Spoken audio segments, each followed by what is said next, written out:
Independència. I millor per obrir la porta de les Nacions Unides. Qui millor? La Declaració Unilateral d'Independència ha estat avalada per el Tribunal Internacional de Justícia de l'ONU, perquè l'ha reconegut pel cas de Kosovo com a legítima, com a probable, com a possible, com a vàlida en el dret internacional públic. Mai Catalunya havia tingut tantes circumstàncies que ens porten a un únic i mateix punt, com deia Joan Fuster, que ens aboquen i apulen a un únic i sol punt, que és la Declaració d'Independència. No fallem. Deia Jordi Pujol que ja no troba raons per fer no a la independència, que ja no troba raons en contra de la independència. És que no n'hi ha.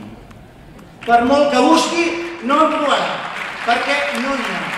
Aquest és el gran repte que tenim al nostre davant.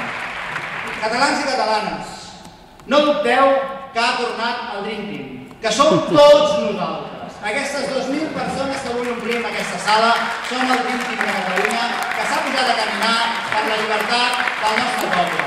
I com deia Francesc Macià, el 28 de novembre, catalans i catalanes, siguem dignes de Catalunya. Visca Catalunya lliure! Lliure!